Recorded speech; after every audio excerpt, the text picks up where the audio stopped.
Assalamualaikum semua penjempat Hijabista. Apa khabar semua? Sihat ke? Kali ini dalam Fit Hijabi, tim Hijabista sangat excited dan teruja nak berbincang mengenai satu penyakit yang amat ditakuti wanita. Tapi ramai yang tak tahu apakah penyakit itu. Penyakit itu adalah Sindrom Ovari Polisistik atau lebih dikenali dengan singkatan PCOS. Ia merupakan penyakit yang biasalah diketahui umum dalam kalangan kaum wanita. Bersesuaian dengan topik kita pada hari ini, kami dengan bangganya ingin mempersilakan Dr. Maiza binti Tusimin, pakar perunding obstetrik dan juga ginekologi dari Pusat Perubatan Prince Court, dan juga tetamu kita Nabila binti Muhammad Nordin, seorang jurutolek, usahawan dan juga pengidap PCOS. Kalau kat IG tu cari je warna Nabila, pasti semua kenal. Selamat datang saya ucapkan dan terima kasih kerana sudi meluangkan masa bersama kita pada hari ini. Assalamualaikum doktor. Waalaikumsalam. Selamat datang pula. Khabar baik, alhamdulillah. Selamat berkenalan di alam maya ni. Doktor, walaupun jauh tapi kita dekat di sini, dekat di hati lah. Okey, Nabila. Hai Nabila. Hai. Hai, macam mana sekarang? Sibuk dengan bisnes juga ke? Ya, sibuk dengan online business and mostly tu je lah. Dengan sharing ke Instagram lah mostly. Yang spek tu kan, yang bisnes cool auntie kan? Trendy. Specs. Cute sangat. Okay, tapi sebelum tu kami nak ucapkan ribuan terima kasih kepada semua yang menyertai sesi live pada kali ini. Istimewanya bukan pembaca hijabista saja yang ada join, tapi kita difahamkan pelajar-pelajar Dr. Maiza juga turut serta dalam sesi live kali ini. Terima kasih. Dan ada juga daripada grup PCOS I Love You yang sama-sama beri sokongan kepada kita semua. Tak cukup dengan itu, peminat-peminat Bila pun ada juga. Hi, thank you so much. Okay. Baiklah, Dr. Maiza. Untuk soalan pertama kan, boleh tak doktor terangkan kepada kita semua apa sebenarnya penyakit PCOS ini? Okay. Sebelum tu nak ucap terima kasih lah sudi jemput saya untuk berkongsi. Saya memang suka berkongsi, especially bila tadi kita cakap ada student saya, ex-student lah actually. Dulu saya pensyarah di Fakulti Perubatan Sains Kesihatan UPM di UPM, Universiti Pertuan Malaysia.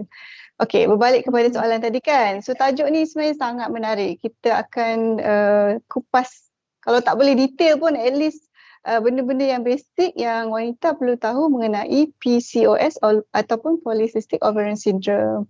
Okey, dia sebab tu dengan nama dia tu sebenarnya sindrom. Okey, dia bukanlah satu penyakit macam kencing manis. Bila kita cakap mengenai sindrom, dia ada sekumpulan simptom ataupun orang kata gejala yang wanita hadapi. Dan satu fakta penting yang semua wanita kena tahu, walaupun kita kata Polycystic Ovarian Syndrome, ada berkaitan ovari di situ, kilang telur. Sebenarnya dia bukan penyakit yang hanya melibatkan kilang telur ataupun ovari, tetapi dia lebih bersifat menyeluruh, holistik. Satu the whole body kita boleh affected, daripada from head to toe boleh terkesan apabila mendapat penyakit Polycystic Ovarian Syndrome. Okey. Itu secara general nanti saya huraikan lagi lanjut. Okey. Jadi ada macam kalau dia memang akan kepada orang tak tahu sangat kan, daripada bila kita boleh detect tu sebenarnya?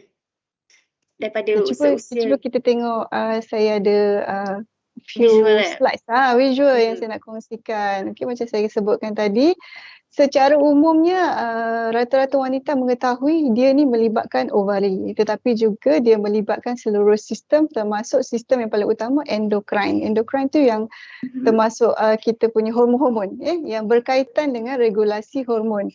Bukan saja hormon wanita iaitu FSH, LH, estrogen, testosteron. Wanita kena tahu kita juga ada testosteron. Bukan hanya lelaki je ada testosteron, kita pun ada. So, kalau tengok dalam visual ni, dia compare actually kilang telur yang normal. Saya tengok sebelah kanan tu ovari normal yang dah saya labelkan. Dan yang sebelah kiri tu ovari PCOS yang kita nampak, kalau nampak dalam visual tu, banyak folikel kecil-kecil yang mengelilingi dalam tisu kilang telur as compared to on the right side tu yang sebelah tu kan. Tak banyak sangat. Dia ada kriteria dia untuk kita diagnose Polisistik Ovarian Syndrome ni. Bukan setakat berdasarkan pada features ataupun apa yang ditunjukkan pada scan bila kita scan kilang telur. Ada lagi features lain yang perlu kita kesan untuk kita diagnose Polisistik Ovarian Syndrome. Cuba tengok visual yang berikutnya. Berapa ramai yang affected dengan PCOS ni. Go to the next visual. Okay. So kita ingat rata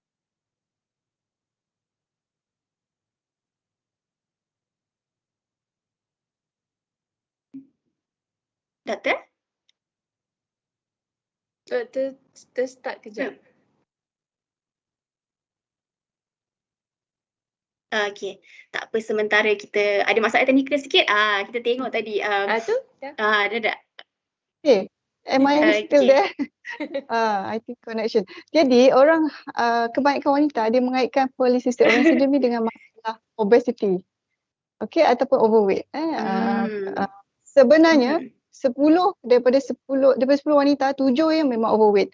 Tetapi ada segelintir ni, 3 dalam 10 wanita sebenarnya dia memang kurus-kurus. Macam model atau slim and slender. Okay, so dia akan kata, betul ke doktor saya ada PCOS, saya kurus je, saya tak ada masalah berat badan. Okay, tapi hakikatnya 3 daripada 10 wanita ni boleh dapat PCOS yang kita kenali sebagai lean PCOS atau PCOS kurus. Yang lagi 70% atau 7 daripada 10 orang tu memang bersangkut paut dengan masalah berat badan berlebihan ataupun obesity. Jadi kalau mereka nak tahu ni, mereka kena dapat kepastian daripada bila berjumpa dengan doktor pakar lah doktor ya? Kebanyakan wanita selalunya dia tak terus pergi ke pakar kan, dia perlu pergi ke klinik kesihatan dulu ataupun general klinik dulu. Tapi sebaiknya sebab kita juga melihat ramai sebenarnya wanita yang ada PCOS lambat dikesan mengalami PCOS. Okay, kerana it's actually quite specific berkait dengan bidang siapa yang merawat tu. Sebab ini kalau nak jumpa pakar sakit puan ataupun OBGYN ataupun untuk wanita yang ada masalah PCOS dan juga ada masalah kehamilan. So dia lebih kepada pakar ONG yang ada subkepakaran dalam bidang reproductive medicine. Sebagai contoh itu yang saya lakukan lah sebagai subkepakaran saya. Kemudian boleh juga jumpa dengan pakar endokrinologi. Okay, sebab dia bersangkut paut dengan kelenjar kan. Ataupun pakar perubatan keluarga.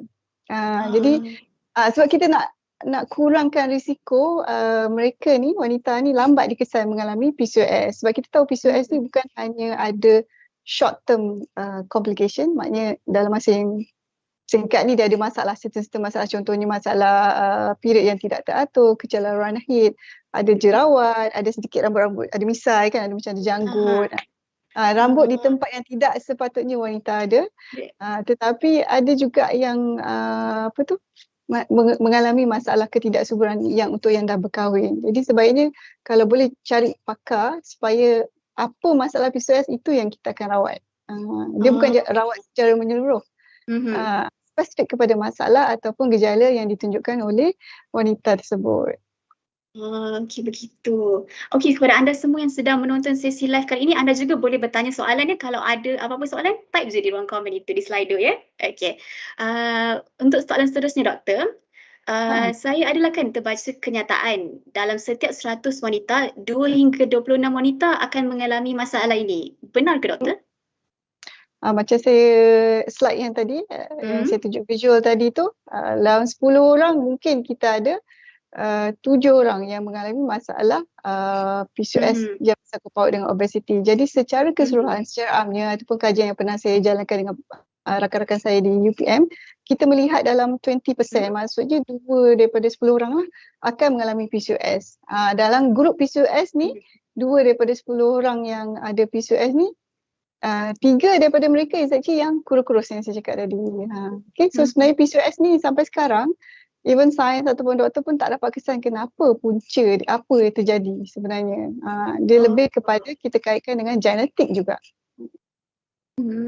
Begitu. Okay, jadi macam kita boleh kesan bila seseorang tu dah melalui proses akhir balik lah doktor? Kebanyakannya remaja ataupun macam anak-anak saya lah umur belasan tahun ni kan, mungkin dia ada masalah kecelaruan head. Okay, tetapi untuk kita panggil adolescent group ataupun kumpulan remaja yang masih muda bawah 22 tahun ni, kebanyakannya is not directly because of PCOS. Okay, satu lagi faktor yang kita perlu tahu, wanita perlu tahu, Polisistik ovarian syndrome ni juga adalah diagnosis by exclusion. Maksudnya doktor kena check dulu benda yang lain dulu. Jika penyakit lain tu tidak ada, barulah kita kata okey, kemungkinan dia masuk dalam grup PCOS. Jadi untuk remaja yang masih muda, 13-14 tahun baru dapat haid, sememangnya mereka kitaran haid itu agak tidak tetap ataupun sedikit bercelaru kerana pada ketika itu orang kata respon yang kita panggil hypothalamus pituitary ovarian axis. Maksudnya connection daripada kelenjar-kelenjar di brain, di otak dan juga kilang telur tu dia masih lagi tak seimbang. Masih orang kata muda lagi, belum cukup matang. Jadi mereka juga boleh mengalami masalah kecelaruan haid. Sebab tu ada kriteria untuk diagnose PCOS ni. Jadi kalau lah ibu bapa tak pastikan period anak dia tak teratur, lepas tu dia nampak anak dia banyak jerawat sebab semasa remaja pun memang akan ada masalah tu kan. Sebaiknya cari pakar ataupun doktor yang expert dalam mengesan PCOS ni supaya kita dapat kesan awal. Kita boleh bantu dengan gejala yang remaja itu hadapi dan hopefully untuk prevent long term complication, untuk mencegah supaya long term complication ni PCOS ni tidak berlaku. Okey, baik doktor. Okey, jadi untuk anda semua yang menyertai sesi live kali ini, jangan lupa bersiap sedia sebab kejap lagi kita ada quiz yang menjanjikan hadiah menarik bernilai 700 satu set daripada Eucerin. Jadi siapa cepat dia lah dapat. Tapi jawapan pun kena tepat tau. Okey. Kita balik. Susah tak? Senang je doktor. Rasa macam alah, bolehlah tu. Okay. Okey doktor kan, kalau mengenai statistik penyakit PCOS di Malaysia ini, boleh tak doktor terangkan lebih terperinci? Berdasarkan apa yang saya jumpa lah. Sebab saya selain merawat pesakit general gynecology, maknanya jumpa macam-macam penyakit selain daripada PCOS, saya juga fokus kepada fertility ataupun ketidaksuburan untuk dos yang ada masalah untuk pregnant. Jadi secara amnya dalam kelompok ni, group of gynecological patient, mungkin dalam 10-15% adalah yang bermasalah dengan PCOS. Manakala dalam grup yang datang dengan saya untuk rawatan ketidaksuburan ataupun infertility, saya jumpa banyak sebenarnya dalam, ini pengalaman saya lah, dalam about 30-40%, 30 hingga 40% masalah ketidaksuburan pesakit yang saya jumpa melibatkan Polisistik ovarian syndrome. Okay, so generally dalam statistik Malaysia ni memang range dia is dia punya orang kata berapa banyak tu mungkin dalam 10 to 15%. Ada juga kajian menunjukkan sampai about 26%, which is ramai jugalah. Okay? Individual ni Yes. So saya ambil yang paling minimal 1 dalam 10 orang boleh dapat PCOS. Tapi ada juga data yang sampai 2 ke 3 dalam 10 wanita yang walking around us ni is actually having PCOS. I see. Macam tu rupanya. Sebab macam ramai yang tak sedar kan pasal sindrom ini. Okey, sebelum kita ke soalan seterusnya, inilah tiba masanya untuk kuis kita pertama bagi untuk anda semua yang tengah nantikan kan. Okey, kalau nak jawab tu, kalau anda tengok kat handphone kan, ada jawab, kecilkan skrin video tu, lepas tu tekan kat bahagian poll tu. Join poll kita punya quiz ni. Okey, join the quiz. Okey. Dia best tau. Okey.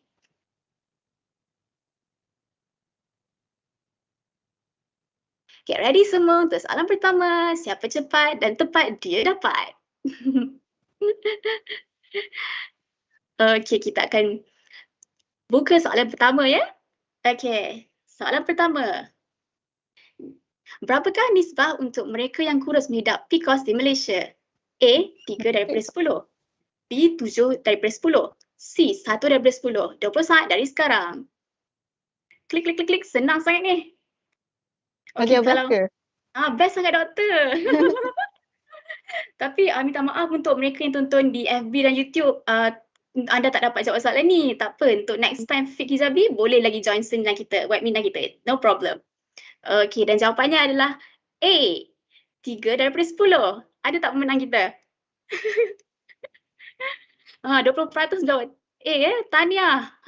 Amalina H. Okey, Amalina nanti kat ruang komen tu bagi details nama, nombor telefon, alamat. Nanti admin akan PM anda. Tanya Amalina, anda yang lain jangan risau, kejap lagi ada soalan lagi. Banyak lagi, don't worry.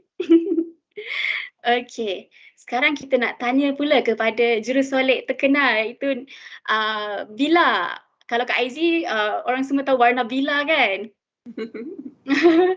Selalu makeup. Famous. Selalu kita tengok makeup Bibi Yusof, Mira Filza. Okey, jadi macam Bila sebagai sejak bila mula sedar yang Bila mengidap PCOS ni? Kalau officially, I was diagnosed with PCOS in 2017. So 4 years ago. Tapi I ada physical manifestations of PCOS tu sejak 2015. Whereby I started gaining weight very rapidly. So dari 2015 to 2017 tu I naik 30 kg. Tapi sedangkan I makan semua like normal, tapi dia punya weight gain tu macam ridiculous lah. Dia tak masuk akal sikit weight gain tu. And then before I naik 30 kg tu, I was doing my final year masters dekat UK, and masa tu I punya period tak datang for 6 months. And within that year, I punya period datang a total of 3 times je. So sejak sebelum tu normal je lah? Tak, I memang irregular. Memang have always been irregular. But that was the first time yang period I betul-betul jauh lah jarak dia, 6 bulan kan. Very far in between. Tapi bila I submit je my final thesis, period I sampai. So I macam masa tu I sedar lah sebenarnya body I tu dia very sensitive to stress. My body reacted very strongly to stress, and whenever I'm under pressure je, I punya hormones dia macam lari. So bila I balik daripada masters I balik Malaysia, that's when my weight started gaining lah. Tapi masa tu I ingatkan the first year was sebab I baru balik Malaysia kot, I terkejut dengan makanan lokal, I macam makan banyak sangat kot. Tapi the weight gain never stopped. Dia naik. So I went from 60 kilos and suddenly I'm 90 kilos. And masa tu when I naik up to 90 tu, I dah start getting depressed lah. I sebabnya masa I dapat it was the year yang I was diagnosed with PCOS, but my gynae at the time was very unhelpful. All she said was ni tak ada apa-apa, kalau you nak dapat anak baru you jumpa I. Lepas tu macam kalau you nak ambil je lah birth control, macam like this is nothing, don't worry about it, just kuruskan badan, macam tu je. So for a year I lived in denial lah. I macam doktor kata tak payah risau sangat, so I ignored my PCOS for a year, but it became the worst year in my entire life. Sebab I ignore PCOS, I masa my hormones was at its worst. And it affected me mentally, and I became severely depressed. Sampai kan hujung 2018 tu, I reach, I sampai ada suicidal tendencies or inclinations. Very, very bad lah, very bad. It was only then I decided to come clean and bagi tahu family I, and I went to get help lah. I went to get help, I pergi jumpa therapist, and starting 2019 yang I baru betul-betul acknowledge yang I have PCOS. This is an invisible disorder that people refuse to acknowledge. It is very serious, and since then I focused on diet and to try to jaga my mental health, and that's what made a difference in my life. Macam masalah acne pun Bila mengalami tak? I surprisingly tak ada acne problem, tapi my physical manifestations tu in terms of weight gain satu. And then I do get some facial hair macam, tetapi the normal kind lah, tak ada yang excessive sangat. However, I got my pre-diabetic punya manifestations tu very obvious. So kalau you insulin resistance, you ada that acanthosis nigricans yang you get dark patches. Kan, you get velvety dark patches on your skin apa semua. And then I dapat shin marks. So betis I started getting very, very obvious, like brown spots. I sangat senang naik kudis and gatal-gatal, and all of it are symptoms of pre-diabetic, if I'm not mistaken, kan doktor kan? Yes, betul. So I punya macam tu, I punya symptom tu more to insulin resistance tu. They're very, very obvious. I see. Kita rasa memang ramai nak tenaga nanti pukul saya dan berbela. Sementara kita rehat kejap untuk quiz seterusnya Bella kejap Okay, boleh. Okay, untuk quiz nombor 2. Join the poll. Okay, join cepat. Masih tak terlewat untuk anda merebut hadiah daripada Eucerin ya. Bukan calang-calang hadiahnya. Lepas tu rugi tak join? Betul doktor kan? Produk berkualiti tu. Okay, kita mulakan soalan nombor 2.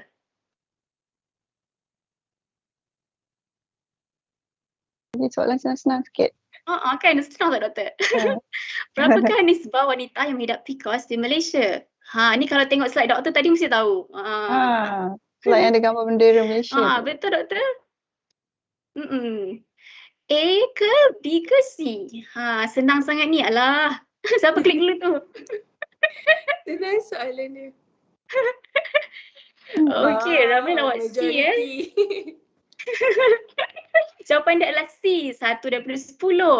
Kita tengok siapa yang bertuah itu. Tahniah kepada pemenang. Bazila.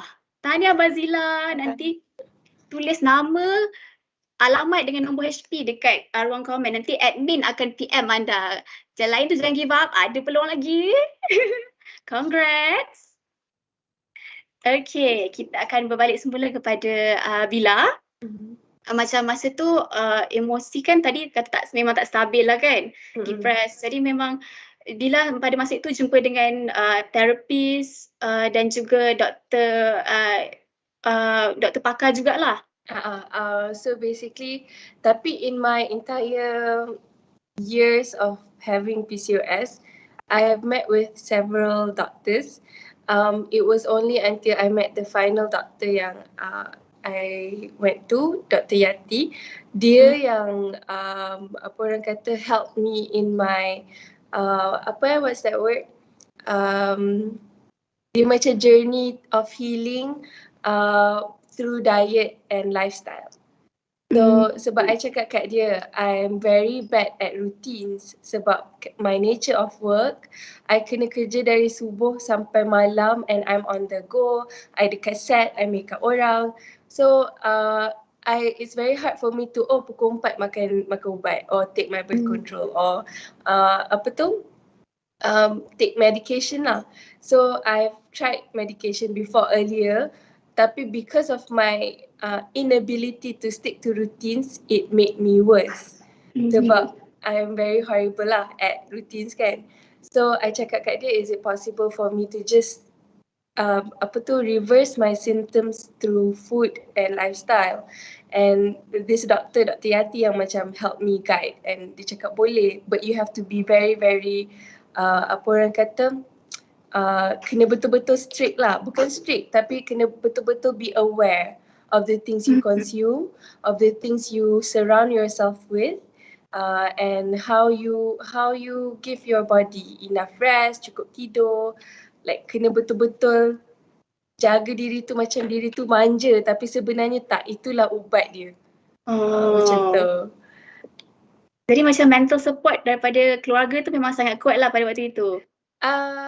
Dia macam ni, masa awal-awal when I found out when I was severely depressed, I bagi tahu family bagi tahu my husband, my family, they had a hard time understanding sebab I pun tak tahu I became that way because of my PCOS. Bila I cakap I'm depressed, I have suicidal tendencies, I don't know why. So semua orang macam, kenapa you kena rasa macam tu? You have a great career, you boleh hidup comfortably. You macam, orang akan tanya I, why do you feel that way? You have no reason to be that way. And then I jadi lagi macam rasa like I'm a failure because I pun tak tahu kenapa I rasa macam tu. And then but they tried to support me the best way they can, but it's hard to give support when all of us did not know why I was like that. When you don't know the source of the problem. It was only after I figured out what was wrong, iaitu my PCOS, and it was my insulin resistance. So I was not making it up. It is a physical and biological reaction to my disorder. So I bukan macam mental lemah ke apa ke. And when I started adjusting my lifestyle and my diet, and there's a huge shift in my mental health and my hormonal health, and then baru semua orang faham. Like baru family I pun macam, I see it now, and then we're really sorry that we couldn't give you the support you needed. But then I pun tak marah sebab I pun tak tahu juga. So it's a learning curve lah. And memang semua orang kena be very very understanding and very very sensitive in this topic. Selalunya people tend to minimize PCOS to just fertility issues. Macam kononnya, oh ada je orang kawan I ada PCOS, dia dapat je anak, so jangan risau. Padahal PCOS tu, it's not just about fertility, it affects your entire life. Terutama mental kita kan. Mental, you punya function, daily function, you tak ada energy, you jadi fatigue, yang crazy fatigue, you salah makan, you sugar crash, you macam kalau I salah makan, I terlampau banyak simple carbs, I boleh terus tertidur macam tu, macam this sugar crash yang very very horrible sugar crash. So it's all under insulin resistance lah kan, doktor? Betul. Dia macam itulah. So macam tadi ada orang tu macam dia nak konon macam nak niat positif lah, tapi secara tak langsung macam toxic positivity pada kita pula kan. Very very toxic positivity. And also bila you dah naik berat, bila you jadi obese, even though you were obese because of your disorder, the society has a bias, or apa orang kata, they view fat women as secondary or as second class citizen. They tend to discredit fat women punya pain and fat women punya struggles. And because I personally went from someone who was not obese, and suddenly within a short time I became obese, you boleh nampak the shift in how people treated you. And bila as a fat woman or as an obese person, you say you tak ada energy, you tak boleh fokus, you depressed, orang akan terus macam, pergi je lah exercise. Pergi je lah kuruskan je lah badan. I promise you, you turun berat, hilang penyakit you, hilang masalah you. Orang ingat semudah itu. Orang ingat, and then bila kita makan, normally kita makan just like everyone else, tapi bila kita obese, orang macam, kau tu dah lah gemuk, lepas tu kau kata kau depressed, kenapa kau tak jaga makan? Buang makanan macam, padahal kita ni we need energy kan. So macam the struggle tu dia jadi macam 2 kali ganda sebab orang tak nak percaya yang kita jadi macam ni because of our hormonal imbalance. So, it's hard lah, it's very very hard. Orang ingat kita drama macam tu je kan. Orang ingat kita macam drama queen macam tu. Okay, kita ada soalan sebenarnya daripada penonton kita. Okay, siapa soalan tu? Okay. Ada yang bertanya, apakah cara yang paling berkesan untuk hilangkan insulin resistance? Tanya kepada, tujukan pada Dr. Maiza. Ni nak jawab dulu ke nak jawab soalan kita panjang lagi ni discussion kita. Ada dalam punya. Dan ni nanti tak apa, kita boleh save nanti kan. Okay. Saya uraikan nanti. Okay, don't worry Amalina, kejap lagi doktor akan menjawabnya. Okay. Balik kepada doktor, sebab penyakit ni sindrom ni kita tidak tahu puncanya kan.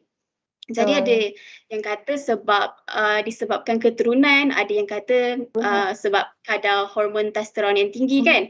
So macam ada yang tadi kata macam dia punya simptom macam ada yang berbulu kira lebat kan. Tapi ada juga yang rambut jarang juga. Betul. Jadi sebenarnya dia macam mana tu doktor? Dia mengenai sindrom ni. Penyakit ni, okay. First of all, saya sangat appreciate Bella sudi berkongsi pengalaman dia, and from apa yang dia cerita tu, to me it's quite traumatic lah. Daripada awal sebelum being diagnosed, jump into so many doctors to finally get a diagnosis and eventually berjaya bangkit daripada masalah PCOS ni. Okay, cuba tengok slide saya yang saya nak share ni tentang simptom-simptom PCOS. Okay, walaupun kita tahu, tengok slide sikit, ada tak? The visual. Saya nak share mengenai simptom PCOS ni. Gejala-gejala yang pesakit PCOS hadapi, I think the next one. This is the treatment basically. Tapi can we go to the next slide? This is actually towards the end. Okay, I think there's another one. Ada satu slide lagi lah. Itu penting. Slide tu penting actually menunjukkan gejala. Banyak doktor share ni. Pergi next slide balik boleh tak? Next slide. Cuba try. Oh, this is the treatment. Alamak, dah terskip agaknya. Alamak. Forward lagi. Itu penting. Slide tu penting. Unless you lost the slide. Next one. Cuba try next one. Before I share. Another one. Before this actually. Susunan dah a bit lari. Lagi satu. Ada satu slide. Lagi satu. Admin tengah mencari. Penting slide tu. Sebab saya nak share 12 simptom atau gejala PCOS. Alamak, lagi satu. Teruskan. Lagi, teruskan. Ada satu slide saya ada bagi. Cuba teruskan. Not this one. Teruskan abang. Teruskan lagi. 12 simptom. Ada 12 gejala PCOS. Okay, fakta yang kita kena tahu. Next one, cuba try lagi satu. Dia memang tidak diketahui punca, dikaitkan dengan genetik. Tapi having said that, ada juga dalam adik-beradik tu yang terskip. Tak ada yang dapat PCOS. Mungkin kakak dia ada, adik dia tak ada. Okay, itu fakta number 1. Fakta number 2. Kemudian 3 daripada 10 wanita yang ada PCOS actually kurus. Okay, mungkin gejala lain yang saya nak senarakan ada dalam slide tu sebenarnya. Okay, selain daripada tu, masalah kesukaran untuk kontrol berat badan macam yang Bella hadapi tu, dia very easily kan tiba-tiba zoom naik 30 kgs. Alright, so dia memang relate dengan insulin resistant yang later on kalau tidak dirawat, tidak orang kata berikan solusi yang sebaiknya, memang akan lead tu akan membawa kepada kencing manis, type 2 diabetes mellitus, kencing manis jenis kedua. Dan itu long term complication. Termasuk juga kita panggil metabolic syndrome, means dia ada diabetes, dia ada darah tinggi, dia akan ada associate dengan berat badan berlebihan, kolesterol yang tinggi dan dia mudah mendapat heart attack, sakit jantung. Okay, dan dia akan ada masalah kecelaruan head, period tak betul, kejap datang, dalam kes Bella tadi, 6 bulan tak datang. Kalau untuk pesakit saya memang akan counsel patient, memang tak datang period is part of the disease, tetapi kita nak sekurang-kurangnya dalam setahun, at least 4 kali period. Okay, so maksudnya selang 3 bulan mesti period. Kenapa kita nak pastikan pesakit kita ni PCOS ni mesti datang period at least lah 3 bulan sekali, kalau tak dapat setiap bulan, which is better. Kita nak menghalang apa yang tumbuh di dalam rahim, basically. Ketebalan di dalam rahim ni, ini rahim ni dia boleh tebal dan dia berubah menjadi endometrial hyperplasia. Itu adalah peringkat pra-cancerous, maknanya sebelum jadi kanser. So kalau kita biar aja, dia boleh berubah menjadi kanser. Sebagai contoh, pesakit saya, dia memuda lagi tapi dia dah berkahwin, dia ada masalah ketidaksuburan, 3 tahun kahwin tak ada anak lagi. Okay. So bila kita check, memang kita confirmkan dia ada Polisistik Ovarian Syndrome, kemudian dinding rahim dia tebal. Sebab dia tak datang period selama dekat 6-7 bulan. So kita tak delay lah, kita terus ambil sampel dan kita terus rawat and confirm dia dapat condition yang saya kata tadi, endometrial hyperplasia. Okay, walaupun kita kata itu long term complication kan, tapi dia dah 3 tahun, dia baru 3 tahun mendapat Polisistik Ovarian Syndrome, sudah dikesan mengalami masalah endometrial hyperplasia di mana dinding rahim tu dah berubah. Kalau tak rawat boleh dapat kanser. Jadi dia dirawat, alhamdulillah berjaya pregnant lepas tu and dah selamat melahirkan, ada seorang anak dah sekarang. Okay, tu lagi gejala yang kelima. Okay, selain daripada tu, dia akan nampak dekat kilang telur bila kita scan, nampak ada macam follicle kecil. Kita panggil, walaupun kita kata cyst, it's actually not a cyst. Dia sebenarnya adalah telur-telur kecil yang wanita memang ada di kilang telur. Itu adalah stok kita sehingga kita menopause. Telur-telur ni yang akan dia ovulate, dia akan keluarkan ovum ataupun telur wanita ni untuk bersenyawa dan baru terhasil embarayo ataupun baby kan. Tapi dalam PCOS dia telur-telur dia banyak tapi tak matang. Saiz dia lebih kurang sama je, 4mm macam tu, kecil-kecil je semua. Daripada fasa awal period tu, hari pertama period sepatutnya dia grow, by the time hari ke-14 dia besar jadi 18mm. Tapi sama je saiz dia, 4-5mm, so dia kecil. And kita bila doktor scan, doktor akan kata dia macam rantai mutiara. Kalau banyak student saya kata pearl necklace appearance. Bila kita scan dekat kilang telur tu, kita nampak appearance yang macam rantai mutiara bulat-bulat kecil. Itu adalah follicle-follicle kecil ni. Kemudian ada masalah rambut. Rambut dia nipis, senang gugur. Tapi at the same time ada masalah rambut yang tumbuh di tempat yang tidak sepatutnya ataupun kita panggil androgenic distribution. Androgen tu is lebih kepada lelaki. Okay. Dia macam ada misai, ada janggut sikit. Yang ekstrim tu memang ada pesakit kita yang memang tumbuh banyak janggut. Kemudian dekat sini, bahagian bahu ni, dada, dekat pusat, especially dekat kita punya navel, pusat tu, tepi-tepi tu. Tak sepatutnya wanita ada rambut di situ. Dada lagi lah kan, tak sepatutnya ada rambut. Tetapi dalam kes PCOS yang agak ekstrim, kat situ pun tumbuh. Dan kat belakang. Not to forget jerawat, itu lagi satu, jerawat. Ada yang mengalami masalah macam yang Bella hadapi, anxiety dan juga depression. So it's not just about penyakit di ovari, tapi dia lebih kepada a holistic condition. From head to dia boleh affect. Yes, keseluruhan. Termasuk psikologi, bukan fizikal, penyakit fizikal sahaja, tapi juga melibatkan psikologi. And especially yang kita nampak dalam kajian yang saya buat di UPM dulu, dia lebih berkait kepada PCOS yang obese ataupun overweight PCOS. Saya tak panggil mereka ni, wanita-wanita yang saya sayangi ni, saya tak panggil fat ladies. Bagi saya itu satu body shaming. Okay, so saya panggil obese atau berat badan berlebihan. Okay, so itu antaranya. And untuk wanita yang dah berkahwin, dia pun ada masalah tau dari segi kita panggil dalam terma medical tu libido ataupun sexual drive dia kekurangan. Okay, these are among the 12-13 apa orang kata gejala yang pesakit PCOS boleh hadapi, tak kira sama ada dia lean PCOS ataupun obese PCOS. Okay, cuba tengok visual saya yang ada gambar dari kotak-kotak tu. Itu saya senaraikan. Ada tak admit gambar? Ada. Next one. Apa kita main putar-putar slide It's okay. Ni perkongsian santai kan. Okay, next one. Next one. Bukan saya bagi lecture kat student saya. Next one. Ada satu. Lagi satu. Slide ni saya buat sini pakai Canva. Next one. This one. Okay, so 50% 50% tidak didiagnose ataupun lambat. Dalam kes Bella kan 2-3 tahun delay baru diagnose PCOS. 3 kali ganda risiko kanser endometrial. Kanser endometrial means kat dalam rahim ni lah. Okay, dia tumbuh dan menebal di dalam tu menjadi kanser. 50% akan menghadapi masalah kencing manis later on in life. Kalau tak jaga 3K, nanti saya kongsi apa itu 3K. 4 ke 7 kali ganda risiko untuk mendapat serangan sakit jantung, especially PCOS yang obese dalam kategori obese, dan 70% mengalami masalah berat badan berlebihan macam statistik yang kita bagi tadi. Kenapa dia mengalami masalah berat badan ni, macam is a big issue to them because of condition yang kita katakan tadi, insulin resistant ataupun kerintangan terhadap insulin tu. Kenapa dia, apa jadi bila resistant ni, gula dalam badan tu dia accumulate banyak sangat, dia tidak boleh digunakan atau utilized by kita punya sel-sel dalam body.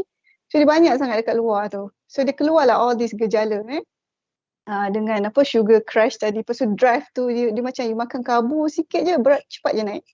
Dia sangat sensitif kepada karbo dan juga kepada gula. Lepas tu dia buat you macam craving untuk sentiasa makan karbo or sugar. Alright, you have that crave. Sebab tu kalau pesakit saya yang PCOS ni, saya cakap kena stop taking chocolate, pastry, cupcake kan suka kan, cupcake lah, all this manis. Kena kurangkan down. Kalau boleh stop terus lah. Kalau boleh. Of course challenging sikit tapi insyaAllah boleh. Yang tadi saya nak kongsikan, yang saya kata apa maksud dengan 3K tu kan. Okay. Secara idealnya, bila kita kalau boleh nak ideal, saya pun nak yang terbaik untuk pesakit saya. 3K bermaksud saya akan bantu pesakit saya untuk mencapai satu, kekalkan berat badan yang ideal ataupun yang sihat. Okay, the K number 1. K number 2 is kekalkan kata gaya hidup sihat. We have to modify. Those yang suka caffeine banyak sangat, cut down lah at least 2 cup per day, yang tak lebih daripada 300 mg per day. Kemudian kena ada tidur yang cukup, balancing in terms of work and your own life kan, kena ada balance. Air pun kena cukup, hydration is good. This is how do you modify. Ini faktor-faktor yang kita boleh modify, modifikasi gaya hidup. Dan yang ketiga, 3K yang terakhir adalah kekalkan gaya pemakanan sihat. Bermaksud standard dia sama je rules dia. Suku, separuh. Means suku protein, suku karbohidrat. And separuh tu buah-buahan sayuran. Cuma special sikit untuk PCOS ni, karbohidrat. Pemilihan karbo dia. Alright, so pemilihan karbo dia yang paling penting. Sebab tu orang kata, doktor ada ke diet untuk PCOS ni kan? Ada tak Bella? Boleh share tak Bella pakai diet apa? Boleh, basically betul lah doktor cakap tu. Sebelum, kejap Bella. Oh, okay. Kita nak save kejap Bella tu. Tak apa, lepas ni kita nak tanya banyak mengenai journey Bella kan? Boleh. Okay, sebelum tu kita nak bagi quiz lagi untuk penonton kita. Okay. Ada quiz lagi. Tapi yang ni senang sangat lah doktor. Ni macam, senang sangat lah. Soalan yang ketiga. Join the quiz. Bagikan lah, bagilah hadiah. Orang nak kita punya program ni pun dah bagus tak? Okay. Soalannya berbunyi. Okay, tak terlewat lagi, tak ada join. Soalan yang ketiga.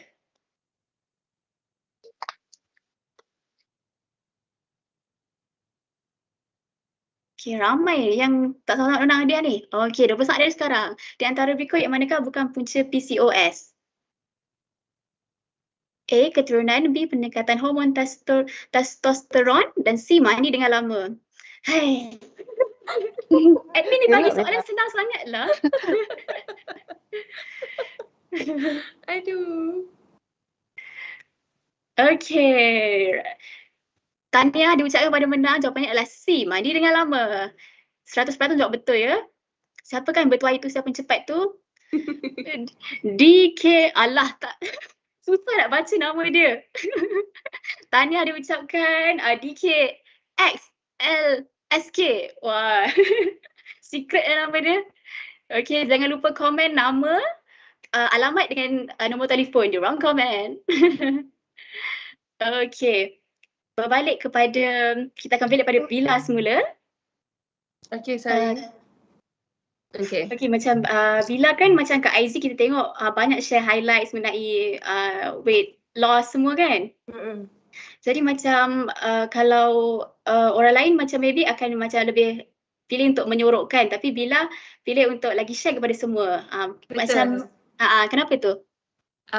Sebabnya when I went, so basically the PCOS journey started for 6 years already for me since 2015, and selama 6 tahun tu I never got any support, or bila I try cari or tanya orang, I've always met with people minimizing my pain or minimizing my symptoms, and selalu macam they like to, apa orang kata, disregard or tolak ke tepi masalah I. Macam it doesn't matter. All you need to do is lose weight. Macam tu je.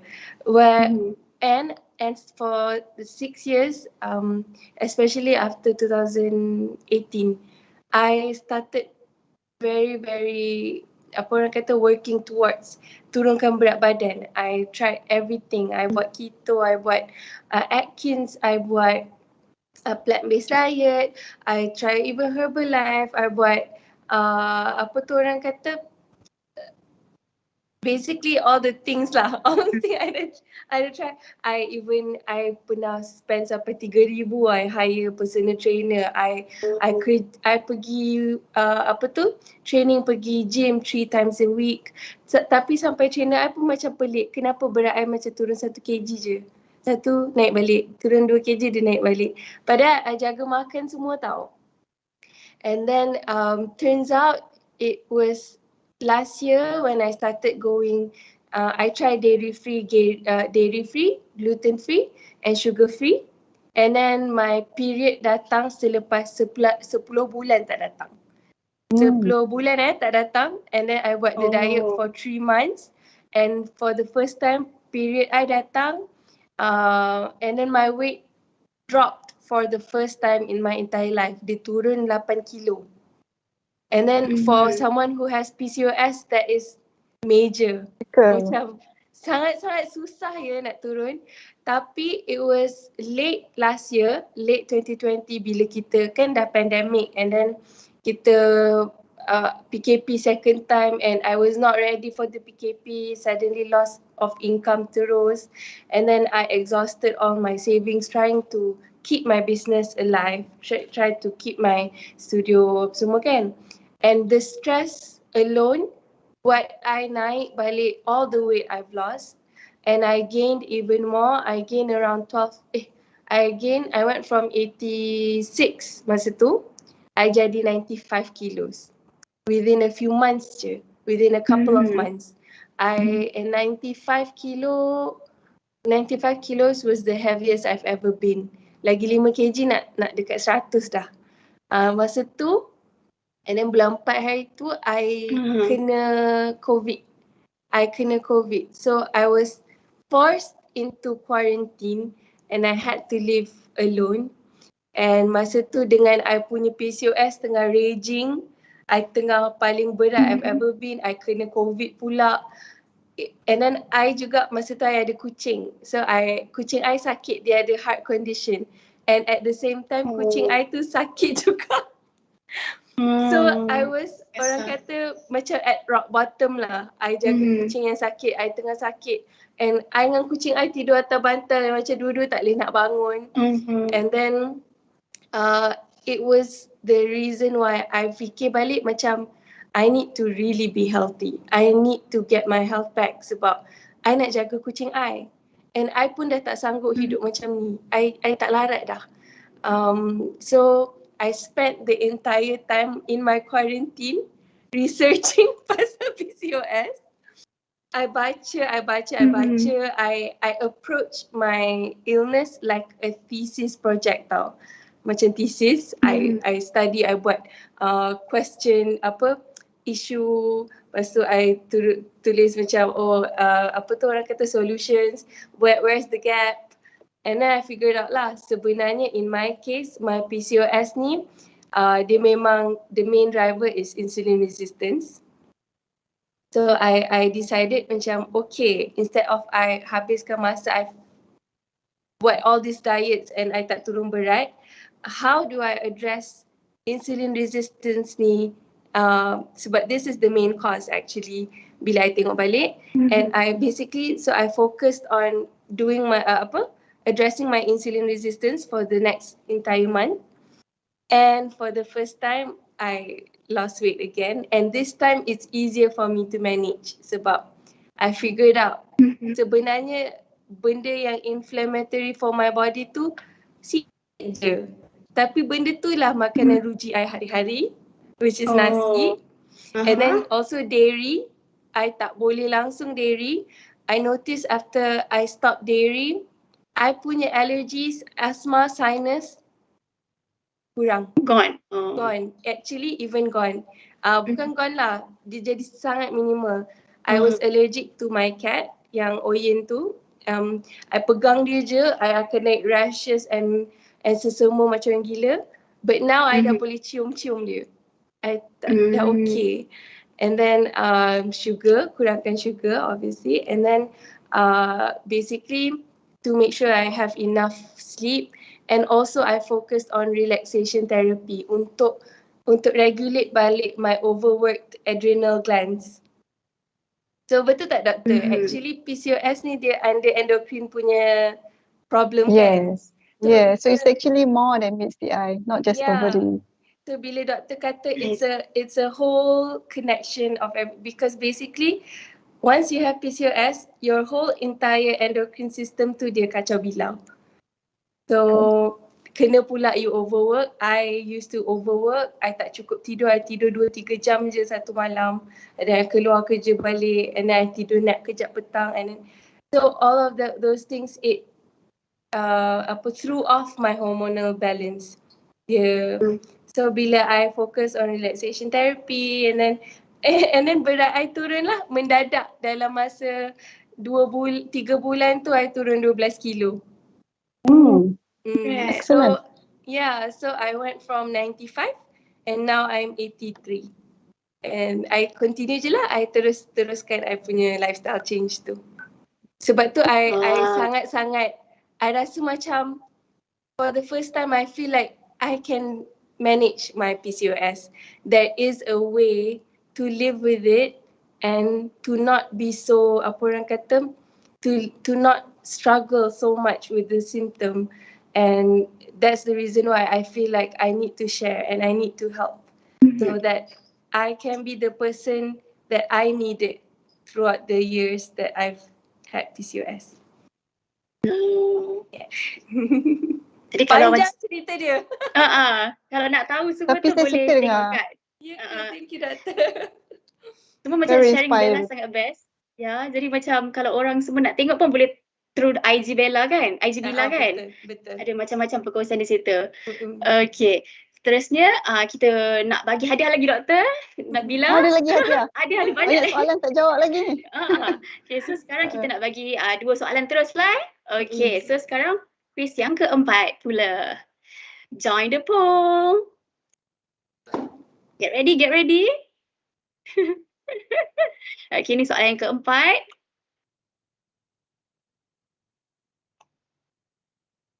Okay, kita saksikan soalannya.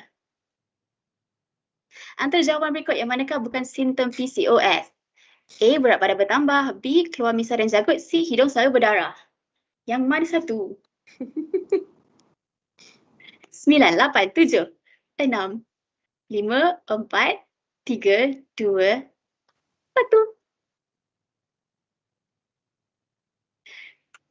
Okey. Ramai menjawab C dan C adalah jawapan yang betul. Siapakah yang bertuah itu? Dia lagi. dia menang lagi. Laju dia klik. Sangat peka. Okey. Okey, tahniah. Okey, ni detail dah ada. Tak apa, kita teruskan soalan seterusnya. Soalan kelima.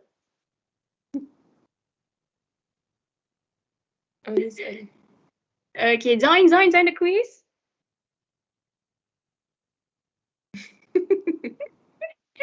Kompetitif. Betul. Okay, kita saksikan soalan yang kelima.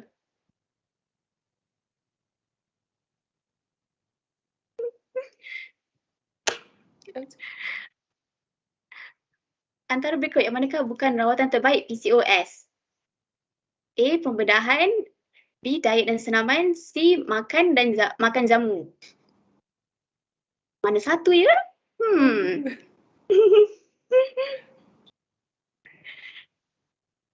Okey. Jawapannya adalah Jamu C. tu benar. Makan jamu.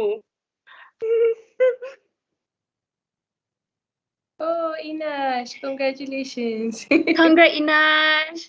Boleh pergi komen ya, anda punya detail semua dekat ruang komen. Jangan risau, nanti hadiah kita akan bagi sampai ke depan rumah. Ya, tanya. Okay. Sekarang berbalik kepada doktor pula. Kita banyak masa lagi ke? Kita ada sikit lagi kesesuaian masa. Jadi macam itulah. kita boleh macam Banyak lagi saya nak share ni. itulah kan doktor. Tapi Share, macam share masa doktor ni punya. mencemburui pula. Jadi macam Apa kita soalan yang mana? okay, macam yang tanya rawatan untuk Rawatan, okey. PCOS ni. Okey, kita go Ramai. sebab nak mengejar masa kan.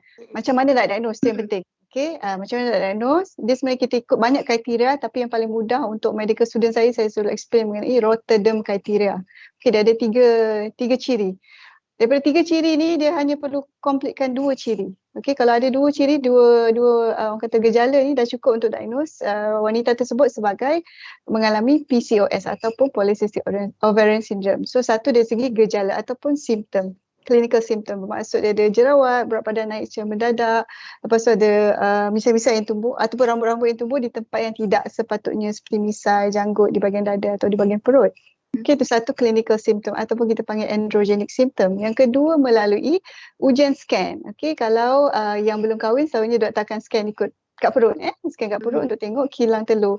Bagaimana bentuk kilang telur tu, sama ada dia macam ni kan, yang elok je ada telur dia 2, 3, mungkin 5, 6 follicle sahaja.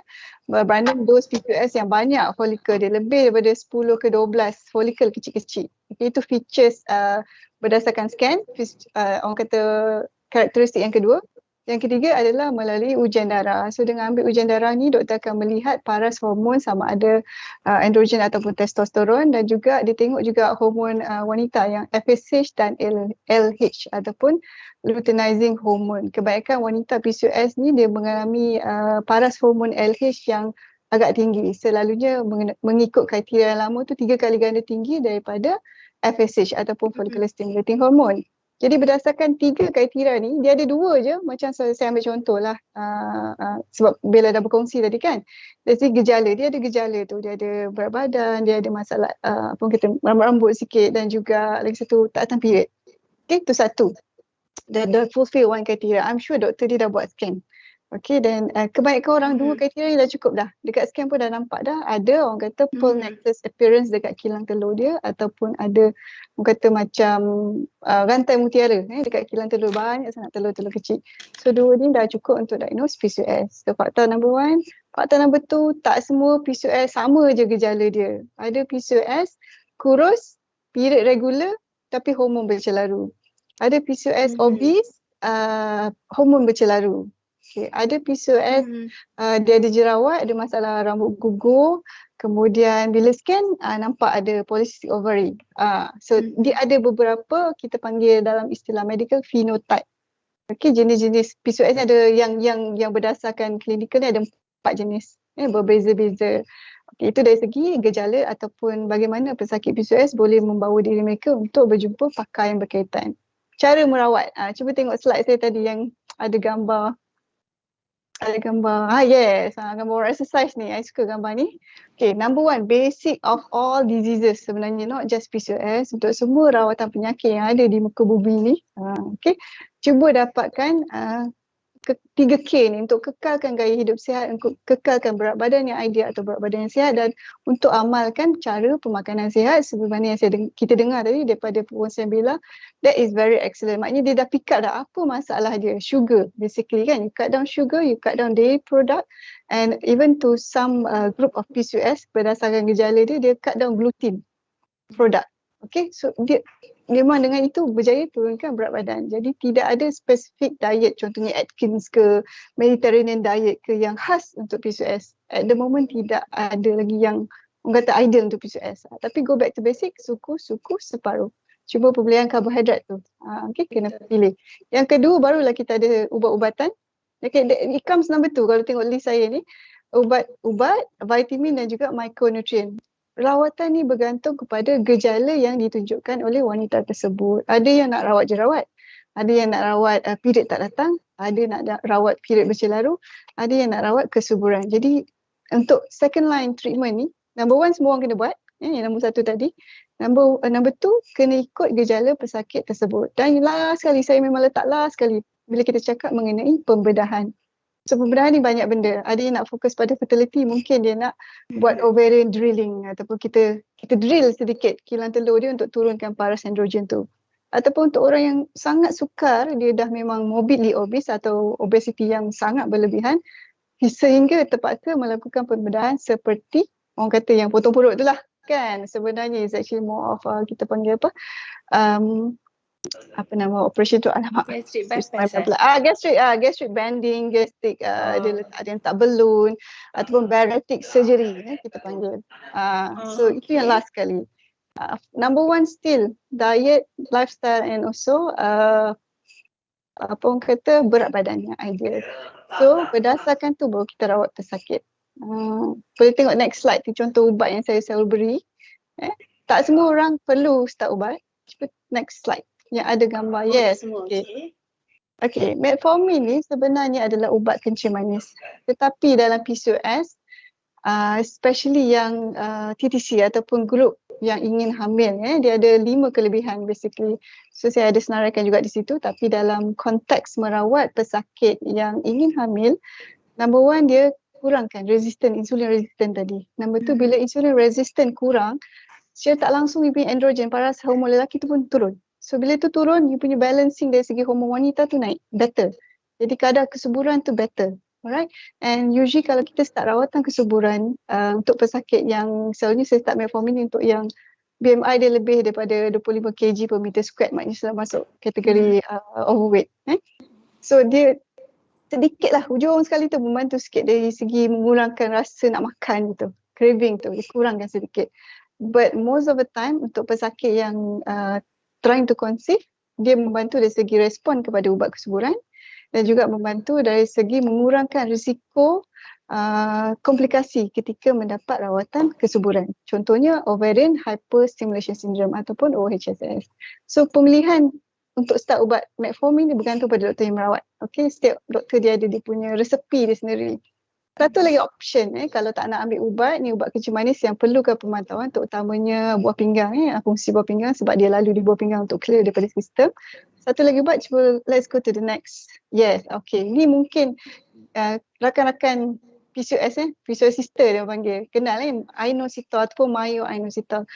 Dalam kajian memang ada data yang membuktikan dia membantu. Lebih kurang sama macam metformin dari segi orang kata tindak balasnya, terutama untuk mengurangkan kerintangan insulin dan juga turunkan orang kata paras androgen dalam badan. Alright, and tetapi mungkin mekanisme dia a bit different. Satu kita nampak adalah sejenis ubat. Satu lagi myoinositol ni adalah orang kata suplemen.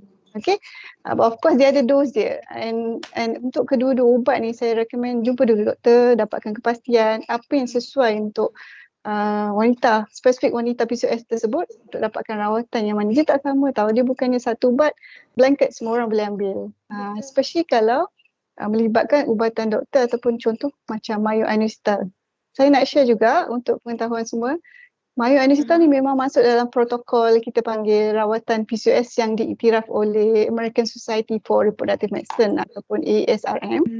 Myoinositol ada, metformin pun ada. Tapi dalam orang kata guideline tersebut, metformin memang diletak sebagai nombor 1. Dan myoinositol ni kalau ikutkan yang dia publish pada tahun 2018, dia masih lagi dalam peringkat kajian. Okay, so bermaksud sebaiknya jumpa dulu doktor yang merawat tu, dapatkan kepastian apa kesan dia, apa implikasi dia sekiranya start ubat. Saya nak menjelas sikit. Saya setuju sebab suplemen inositol tu sebab saya jumpa gynae saya juga, and then after advice sebab I kata what other ways can I do, maybe through supplements yang boleh help me. And dia suggested inositol, and then maybe I can also include magnesium dengan zinc. Cuma sekarang ni I memang magnesium and zinc tu kadang-kadang I lupa, tapi inositol tu is one thing that I take every day lah, and it has helped me a lot. Okay, tu je. So kita ada Jadi living proof berdasarkan treatment baseline number Bila one tadi sendiri tu. Yes. trip. Okay, sebelum kita ke soalan terakhir, kita nak dah tak share akhir dah. kepada sebab masa tu macam jealous, cemburu sangat dengan kita pada hari ni kan. Okey, tak apa. Sebelum tu kita nak bagi penerangan pada info pada semua yang anda menang produk hebat daripada Eucerin tu merupakan Eucerin Spotless Brightening Booster Serum yang mempunyai thiamidol yang dipatentkan dan Pro Battering System. Serum ini mampu menghilangkan bintik hitam sehingga 75% dalam masa hanya 2 minggu sahaja. Lepas tu Eucerin tu pula ada produk terbaru, Spotless Brightening Booster Serum yang merupakan produk terulung dengan tekstur yang lebih premium dan lebih baik. Jadi untuk anda yang nak cari produk yang disahkan dermatologi, ini adalah produk yang tepat. So jangan risau, kejap lagi kita ada soalan lagi. Berapa soalan terakhir tu ada peluang lagi untuk menang Okey, balik kepada doktor dan juga Bila lah kan. So apa kata-kata terakhir yang boleh disampaikan kepada PCOS fighter ini? Kita mulakan dengan doktor dulu. Bella dulu. Bella dulu. Okey, boleh. Saya dengar Bella cakap. Thank you, doktor. So, kata-kata semangat basically, I nak cakap kalau for those of you who are undiagnosed tapi you boleh rasa yang body you, there's something wrong with your body, I nak bagi tahu your concerns are valid. Sebab you yang hidup dalam badan you will know when something is wrong. And then tak kisahlah kalau orang kata you fikir lebih-lebih kot, or you makan lebih tu lah jadi macam tu ke apa ke. Abaikan those those negative words. You dengar your body, you dengar yourself and go and get help. Maybe go visit an expert, seek professional help.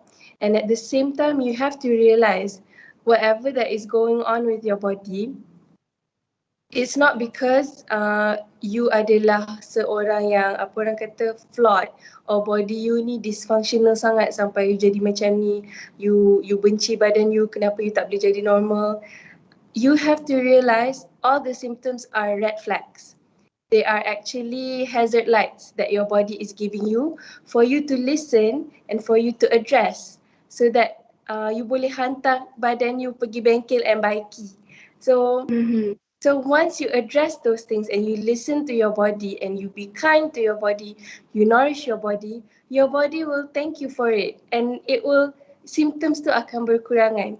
So bayangkan kereta, you bawa kereta, you nampak fuel light tu blinking, you pergi gas station, you isi minyak lah, betul kan? You isi minyak.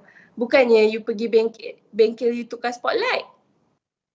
So selalunya with PCOS, orang selalu akan cakap, oh you ada PCOS, you kena turun berat je. Tapi how about the sisters who has lean PCOS yang tak naik berat? Then how? So yes, you have to lose weight, but there's an underlying issue that you have to address first, which is you kena figure out lah you punya PCOS tu what is it. And this goes to any other illness juga. A lot of women walk around with undiagnosed symptoms or disorders, and usually kita selalu digaslight yang kita ni over dramatic ke apa ke, tapi essentially perempuan memang prone to hormonal imbalances because of our biological makeup. We get period every month. We are the child bearers. We are the ones who give birth, apa semua kan. So it's easier for us to have endocrine disorders sebabkan macam doktor sebut tadi lah, we have this connection between the hypothalamus, apa sebutannya, dengan pituitary ovarian axis. Dengan pituitary tu dengan ovarian, it's all linked together. So sebab tu kenapa orang percaya bila perempuan ada PMS and acting crazy, tapi tak percaya bila perempuan ada depression, because it all links to the same thing. It is hormonal imbalance. So I want to say to these women, if there's nobody being your friend or you don't get the support you need, please be your own friend and be your own support. And you yourself have the power to help you. Itu je lah cakap. Okay. Kita sangat bermakna perkongsian daripada Bila itu. Okay, kita kepada Dr. Maiza pula. Okay, that's very inspiring apa yang Bella share tadi. Sangat orang kata saya appreciate apa yang Bella share. It's not easy to share sebenarnya, especially in public kan. But then saya pesan satu je. Alright, panjang lebar dah Bella cerita. Saya pesan satu, sekiranya wanita di luar sana mengalami gejala yang saya senaraikan tadi, 12 ke 13 gejala, jangan malu, jangan segan. Kita dah banyak pilihan doktor sekarang ni, tak semesti doktor lelaki, ada je doktor perempuan. Dan untuk spesifik kepada PCOS, sebaiknya cari pakar sakit puan atau PCOS yang ada masalah kesuburan, pakar sakit puan yang ada kata sub kepakaran dalam merawatan ketidaksuburan ataupun infertility kita panggil, ataupun reproductive medicine and fertility kata sub specialty. Boleh juga berjumpa dengan endocrine doctor untuk especially yang bersangkut paut dengan masalah obesity dan juga kemungkinan dapat kencing manis. And these are among the group of doktor yang wanita di luar sana boleh jumpa, ataupun pakar perubatan keluarga. Okay, ini antara yang insyaAllah boleh kesan awal. So bila kita boleh kesan awal, tujuan kita adalah untuk merawat gejala yang pesakit ada dan untuk prevent, untuk menghalang komplikasi jangka masa panjang. Itu target. I think semua doktor, especially saya, untuk merawat pesakit saya, itu adalah target saya untuk menghalang komplikasi jangka masa panjang. Dan untuk TTC yang masih belum lagi jumpa doktor, boleh jumpa pakar kesuburan untuk turut dibantu dari segi kehamilan.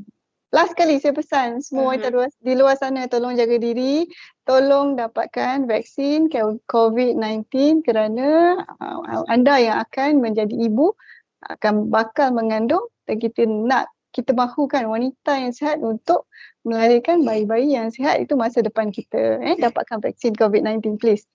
Betul, tanggungjawab kita untuk mendapatkan vaksin tu sebenarnya kan, sebagai rakyat Malaysia.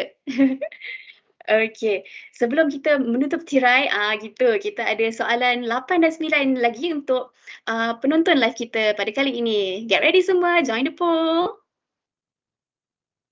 Okay, ni kalau anda dengar tadi main user ini, mesti boleh jawab lah. Okay. Yang last ni ramai pula Dah last kan? Yeah. Okay, ada student doktor? Ada je macam ada. Okay, kita saksikan soalan nombor 8. Soalan seterusnya.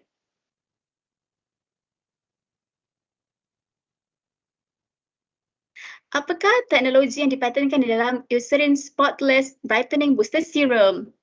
A. Thiamidol, B. Retinol, C. Propanidol, C dan D. Glycerin. Ni kalau dengar tadi mesti tahulah.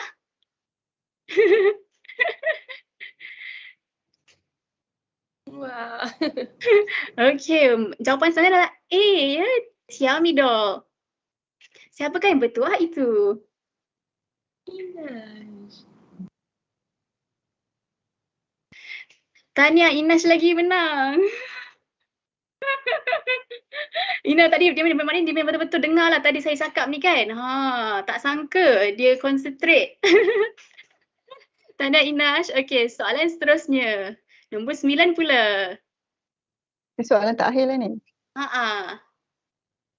Soalan 9 pula, saya dah terlajak sebutan. Soalan seterusnya. Get ready. Tadi saya dah sebut mengenai Eucerin ni. Okay, kita saksikan soalannya.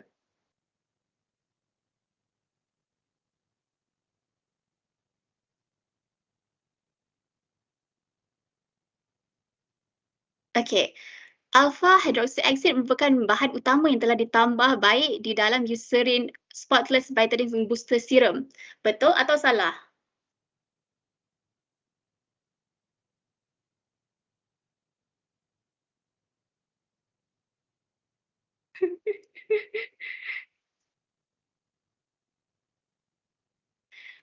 Jawapan dia B, salah. Tembak Dari banyak siapa? ni. Siapa tu? Hidayah. Tahniah Hidayah. Boleh komen kita punya bagi details ya, nama, alamat dan juga nombor telefon di ruang komen. Okey. Baiklah, sebelum kita menutup tirai, kami ada sediakan video khas untuk anda mengenai senaman yang sesuai dilakukan oleh pesakit PCOS dan juga mereka yang mempunyai berat badan berlebihan. Video ini khas daripada Wan Muhammad Hakim bin Wan Ismail, Pegawai Pendidikan Kesihatan. Jom sama-sama kita saksikannya.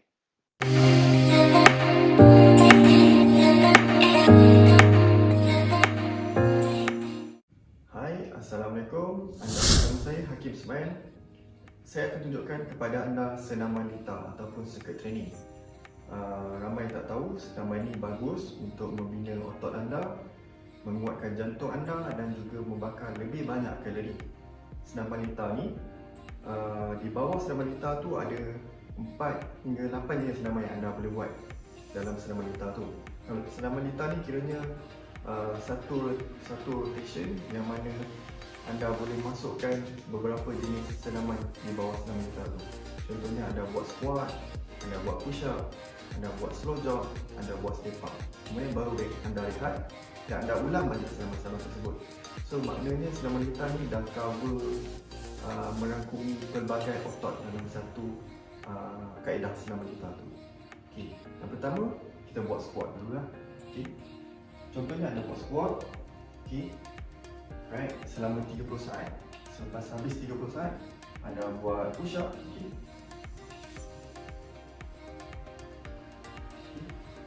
Kemudian anda buat step up.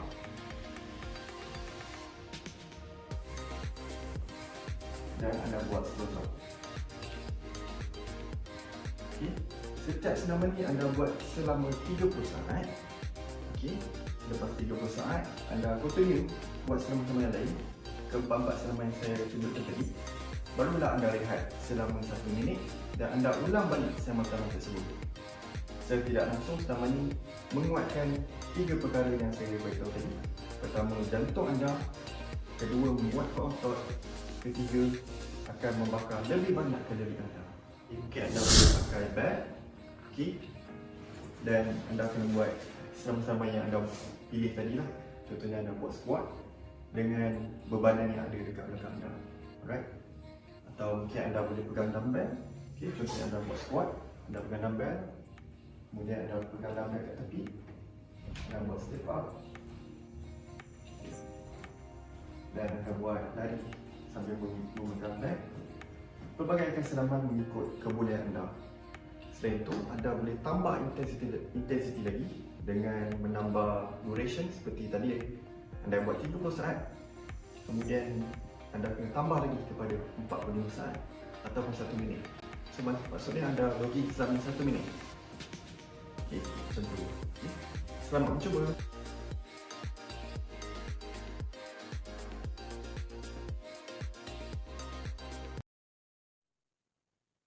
Okay, baiklah, kita nampaknya dah sampai ke sesi penghujung live. Jadi terima kasih sangat-sangat kepada Dr. Maiza dan juga Nabila sebab sudi ada pada sesi sharing pada kali ini, dan diharap semua yang menonton dapat manfaat sedikit mengenai ini. Kalau tak dapat secara tak dapat banyak pun, sedikit pun dah cukup memberi pencerahan kepada mereka mengenai PCOS ini. Jadi untuk anda semua, nantikan sesi Pihak Diajabi akan datang. Assalamualaikum dan bye-bye. Bye, stay safe. Thank you, Doctor. Thank you, Thank you, Bella. Thank Thank you so much. you. Thank you. Bye-bye.